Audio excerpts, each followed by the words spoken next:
Hola, ¿qué tal otra vez a todas y a todos? El día de hoy vamos a revisar el tema de enfermedad trofoblástica gestacional, enfocándonos exclusivamente en la mola hidatiforme, que es la más frecuente, que es la que nos toca atender como médicos internos o residentes o como ginecólogos, y que es la que al atender podemos detectar como alguna complicación de neoplasia y nos tocará referirla, pero repetimos, es lo que todo médico debe de conocer para poder ofrecer una atención adecuada a las pacientes.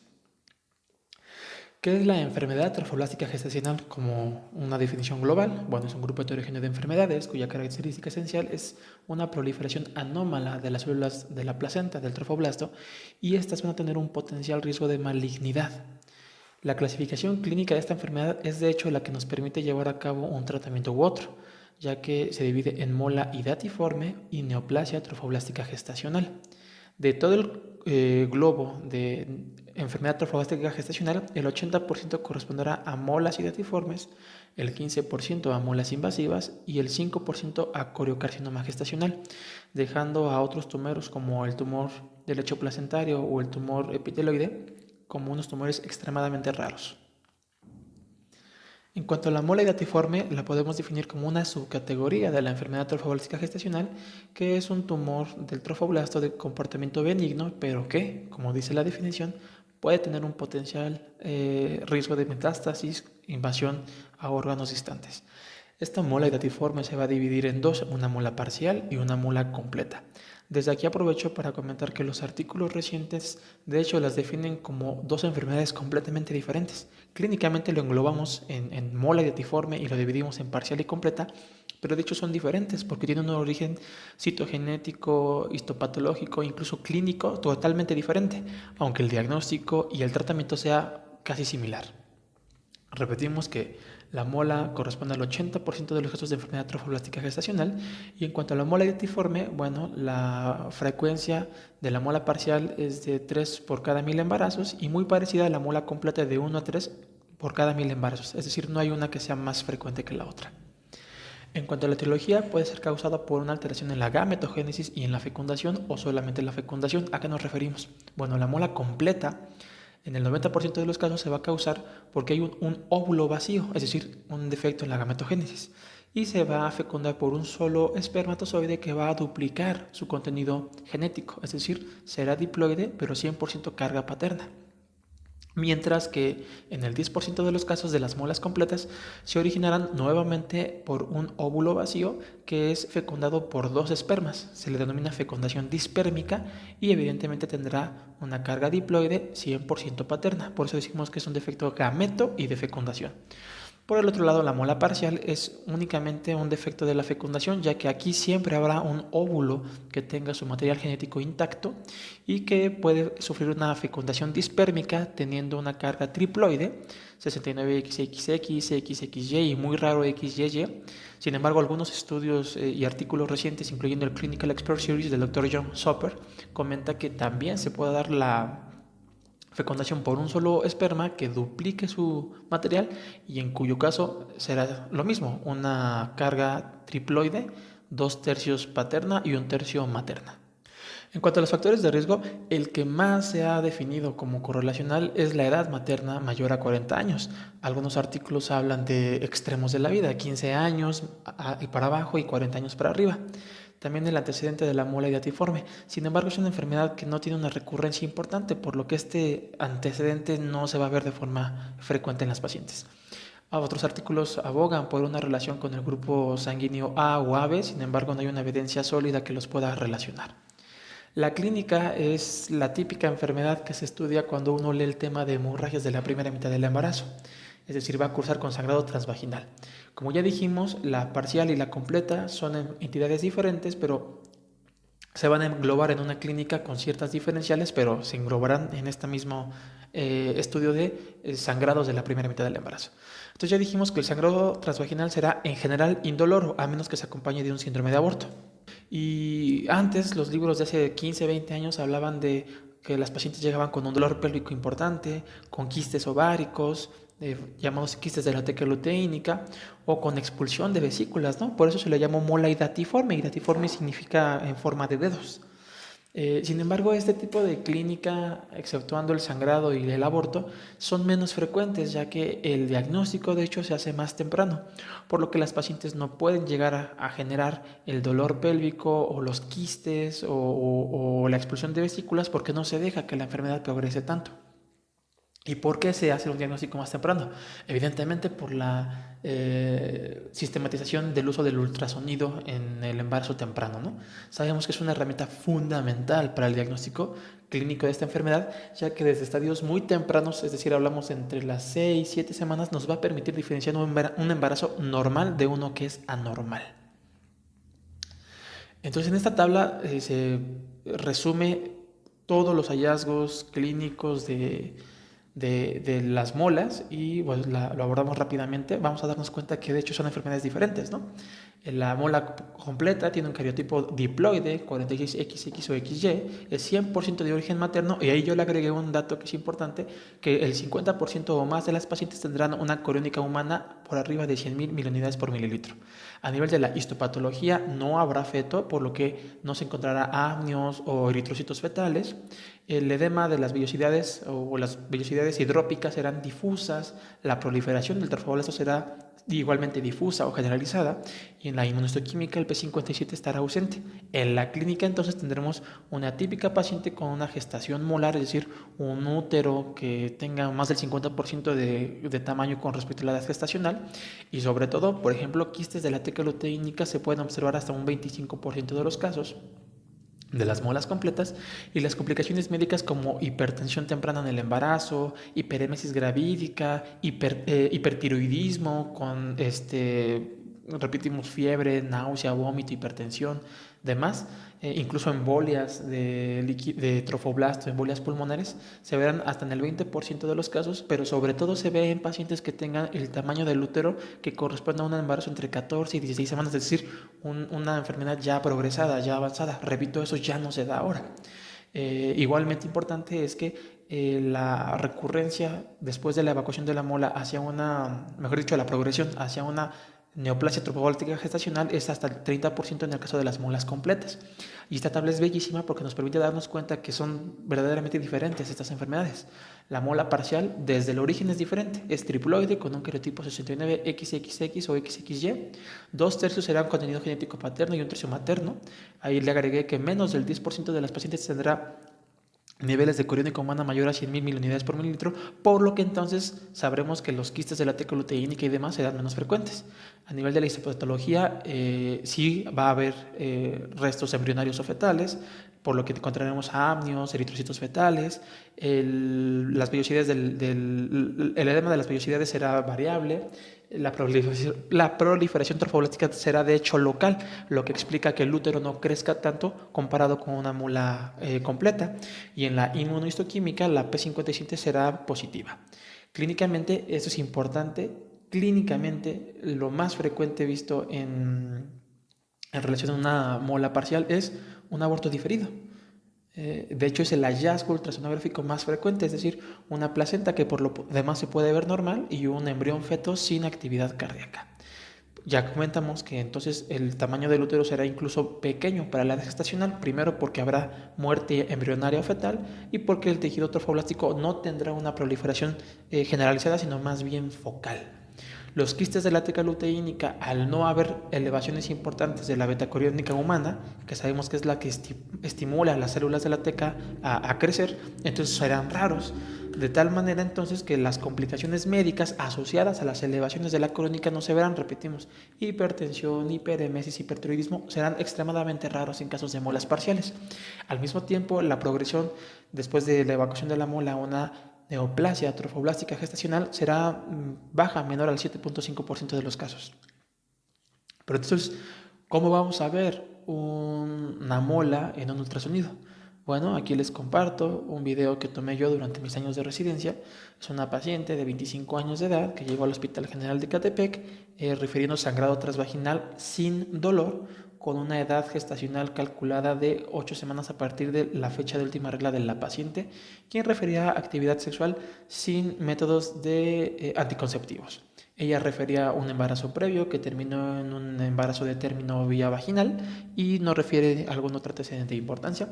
Vemos aquí que estoy haciendo un barrido donde vemos el típico patrón de copos de nieve, de tormenta de nieve o de panal de abejas. Esto es ocasionado por, uno, las vellosidades hidrópicas, edematosas, llenas de agua, de líquido, por eso se ven macroscópicamente como uvitas, ¿no?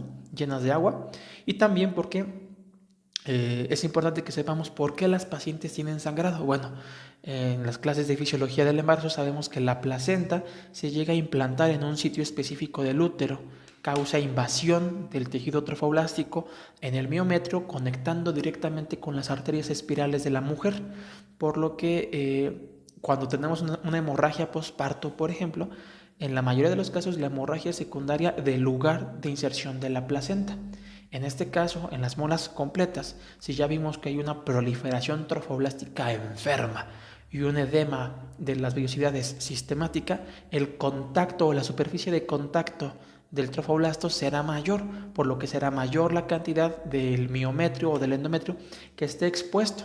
Por eso estas pacientes sangran. Incluso el aspecto de panal de abejas o de copos de nieve o de tormenta de nieve se da tanto por las vellosidades del patrón quístico como por coágulos que la paciente va ahí generando dentro de la cavidad uterina.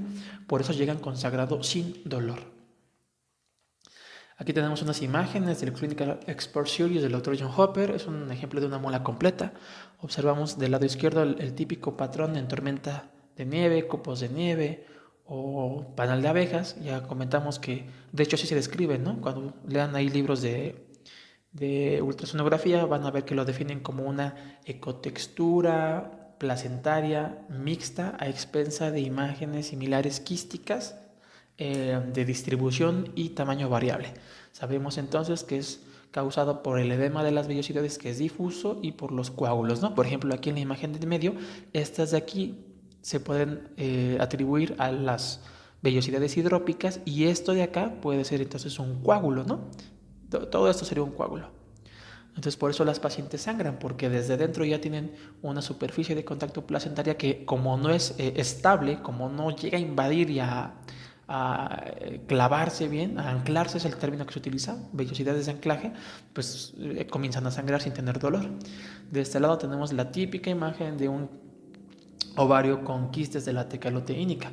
Se definen como imágenes quísticas simples, es decir, con contenido anecoico, sin septos en su interior, separados por pequeñas imágenes septales de grosor de bajo calibre.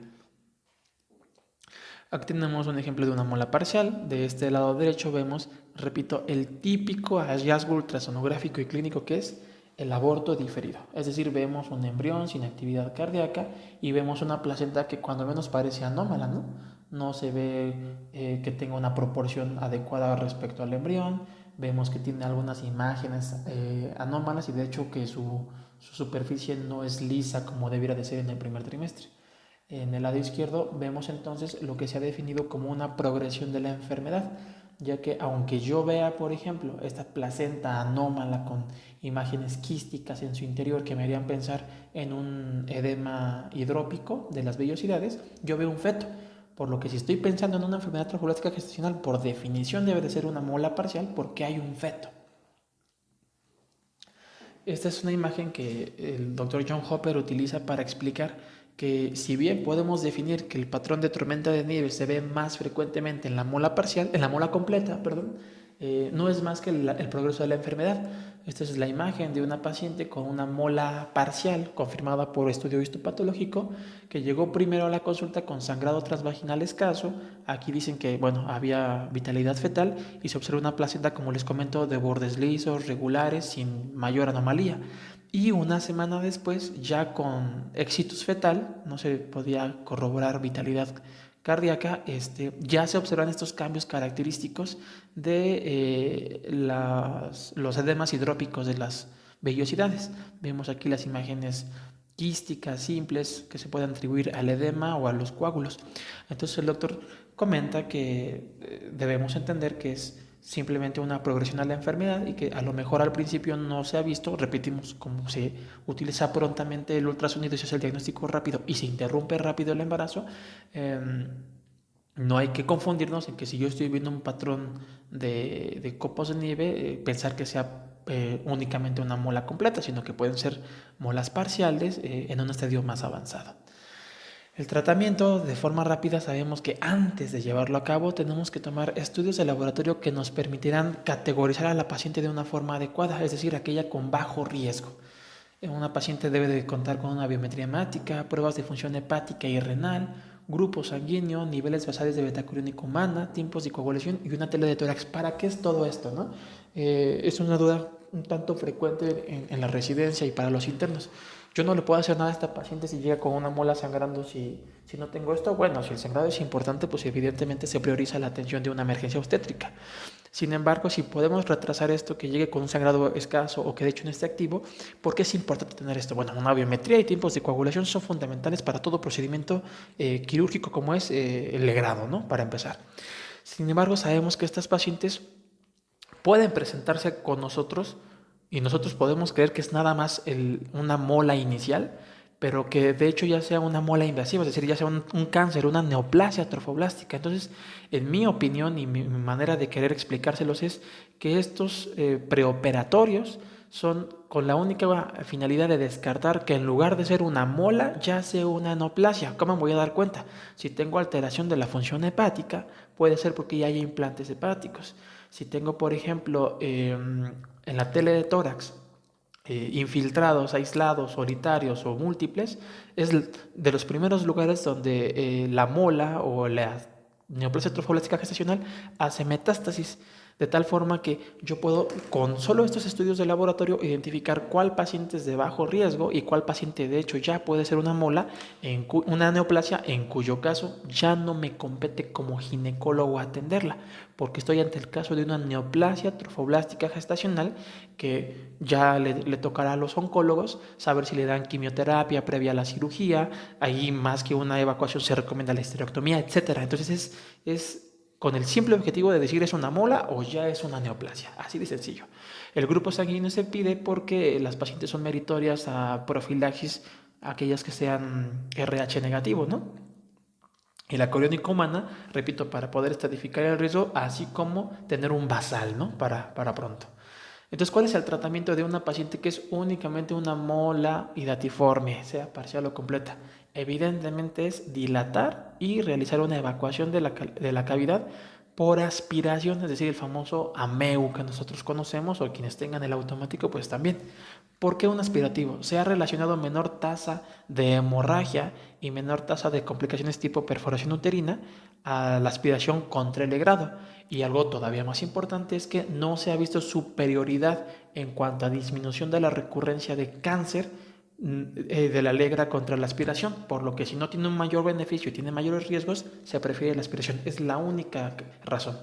Al mismo tiempo, artículos como el Protocolo Clinic de Barcelona o el Clinical Expert Series comentan que el uso de misoprostol o mifepristona, es decir, el aborto medicado le llaman ellos, está contraindicado porque se piensa o se teoriza que la contracción uterina que causan estos medicamentos, el misoprostol pues, se puede relacionar con una migración del tejido trofoblástico y causar, por ejemplo, una embolia trofoblástica pulmonar, o cuando menos aumentan el riesgo de que la paciente presente una neoplasia trofoblástica gestacional después de la aspiración. El uso de uterotónicos, es decir, oxitocina, el Clinic de Barcelona solo lo recomienda en caso de que haya hemorragia para poder garantizar una buena contracción, un buen tono uterino y, como les comentaba, es el lecho placentario que se cierra y que no haya sangrado. Sin embargo, el Clinical Expert Series del Dr. Soper comenta que se puede utilizar una vez que el cervix ya esté dilatado. Es un punto bien importante que en algún momento mi maestro Palapa me preguntó. Si yo le doy misoprostol a una paciente que tiene el cervix cerrado y empieza a sangrar, pues ni modo que la alegres con el cervix cerrado. Entonces ahí se explica. Si tu cervix ya está abierto, pues ya puede caber una cánula de Karman y ya la puedes aspirar y vaciar. Pero si tú haces cualquier uso de misoprostol o oxitocina con el cervix cerrado y empieza a sangrar, lo único que te va a quedar es entrar por arriba. De hecho, la histerotomía también se relaciona con mayor riesgo de sangrado y mayor riesgo de dispersión de la neoplasia, por lo que, repetimos, es dilatación y legrado aspirativo el tratamiento de la mola hidatiforme. La ROGAM en aquellas pacientes RH negativas se debe de utilizar para evitar la inmunización o aloinmunización materna. Algunos de ustedes que hayan leído tal vez me puedan decir que en la mola completa no hay tejido ni eritrocitos fetales, por lo que no habría que darles a aquellas pacientes una profilaxis en caso de ser RHs, y en las parciales sí, porque si hay un feto y si hay eritrocitos. Hay artículos que dicen exactamente eso, que en las molas completas no se des. Sin embargo, el diagnóstico siempre será histopatológico, por lo que tú puedes pensar que es una parcial y, como ya vimos por ultrasonido, puede ser una completa o viceversa. Por lo que de forma general el clinical, el doctor Soper, dice que todas RH negativas se tienen que isoinmunizar. Y la histerectomía puede ser una excelente opción terapéutica en lugar de la dilatación y la aspiración en aquellas pacientes mayores de 40 años que tengan maternidad o deseos genéticos satisfechos, porque se dice que ha disminuido de un 30% el riesgo de neoplasia a un 3%, o sea, impactante el beneficio que ofrece. Sin embargo, solo en aquellas pacientes que ya no tengan deseos de paridad. Siempre que yo atienda a una paciente con sospecha de mola, sin sospecha de mola, con un aborto espontáneo, con un diferido al que yo le favorecí la interrupción, con lo que ustedes quieran, siempre se deberá enviar una muestra para un estudio histopatológico, porque se ha descrito que en la mayoría de los casos, en lugares donde el protocolo no se lleva de forma adecuada, el diagnóstico de mola es en retrospectiva. Es una paciente que llegó supuestamente por mí por un diferido, le di misoprostol, lo expulsó, ya se fue a su casa, y si mandé la muestra me di cuenta que era una mola, y si no, ni cuenta me di. Y son esas pacientes las que llegan complicadas, que llegan a los 4 o a los 6 meses con sangrados, le haces un ultrasonido y ya tiene ahí un coriocarcinoma o algo similar. Entonces nunca hay que dejar que una paciente que haya tenido una pérdida gestacional temprana se vaya sin estudio histopatológico. De forma idónea, nunca. Entonces sabemos que la única forma de hacer el diagnóstico de enfermedad trofoblástica es, de hecho, el estudio histopatológico. ¿Cuál va a ser el seguimiento de esta paciente a la que ya recibí, ya exploré, ya diagnostiqué y ya evacué? Bueno, va a ser de forma sencilla la toma seriada de los niveles de beta-acurónica humana para su correlación con la actividad tumoral. Algo que es importante del coriocarcinoma, de las molas invasivas, de la parcial, de la completa, etcétera, respecto al tumor del lecho placentario o el tumor epiteloide, es que los primeros sí elevan la coriónica y los otros no. El tumor del lecho placentario eleva el lactógeno tal vez, pero no se relacionan con tanta actividad de la coriónica, por lo que es, de hecho, la única manera de llevar a cabo una buena forma de seguimiento de mi paciente. Se va a tomar a las 48 horas de la evolución y después se va a tomar cada semana. Una vez que yo tenga una negativización de 3 pruebas semanales consecutivas, yo voy a poder prolongar la vigilancia a cada mes. Y se tiene que realizar el seguimiento durante 6 meses que permanezcan negativas. Si en alguno de estos momentos, digamos, se negativizó en la segunda semana y salió positiva la tercera, o si ya está negativo 2 meses y salió positivo en el tercer mes, eso es, sin entrar en detalle a la definición de neoplasia trofoblástica gestacional, es meritorio de una reevaluación de la paciente por parte de un especialista en ginecología y obstetricia para que él determine con otro seguimiento si hay una meseta o de hecho una elevación que me diga que de hecho mi paciente tiene una neoplasia trofoblástica. Entonces, internos, pasantes y residentes la vigilan a los 2 días, semanal hasta 3 semanas negativas y después cada mes hasta 6 meses negativos. Una de las causales de que mi paciente pueda tener elevación de la coriónica es que de hecho se vuelve a embarazar. Entonces, por una parte, no es idóneo porque no nos permite llevar una verdadera vigilancia de que ella no tenga una neoplasia y podemos decir, bueno, está embarazada y por eso elevó la coriónica, y de hecho tener una concomitancia de un embarazo y un cáncer que se puede dar. Entonces, las pacientes deben estar cuando menos un año, así por darles mucho chance, un año, idóneamente son 2 años de no tener un evento gestacional para tener una buena vigilancia y una buena interpretación de las pruebas de seguimiento. Anteriormente se decía que los anticonceptivos orales combinados tenían un alto riesgo de recurrencia o de progresar a una neoplasia. Sin embargo, el Clinical Expert del Dr. John en el 2020 y 2021 se comenta que no es así y que de hecho los anticonceptivos orales combinados comparados con otros métodos como el DIU o las inyecciones o lo que sea, tienen mayor efectividad y menos tasa de fallos, por lo que es un método ideal para evitar la concepción durante la vigilancia de una paciente que tuvo una enfermedad molar. La recurrencia, como les decía en un principio, es extremadamente baja, de 1 a 2%. Es decir, también podemos orientar a nuestras pacientes a decirles que si tuvo una mola, que el riesgo es, repito, del 2%, es extremadamente bajo, y que no por eso tendrían que padecer o reconsiderar sus deseos de maternidad. En caso de que ella vuelva a presentar una mola, son pacientes que son candidatas a un estudio citogenético porque están descritos cuando menos 2 mutaciones de los genes de la línea germinal que se relacionan con molas trofoblásticas recurrentes.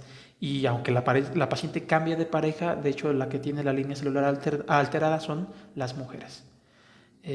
Esto fue rápidamente una revisión del tema de enfermedad trofoblástica gestacional en el tipo de mola y datiforme. Yo espero de verdad que sea de su agrado, que hayan quedado con pocas o ningunas dudas. Esta es la bibliografía recomendada, repito, para residentes o aquellos internitos que quieran leer bastante bien. El Clinical Expert Series del Dr. Hopper es una joya de literatura, se las recomiendo, las 3 están bastante bien, de hecho.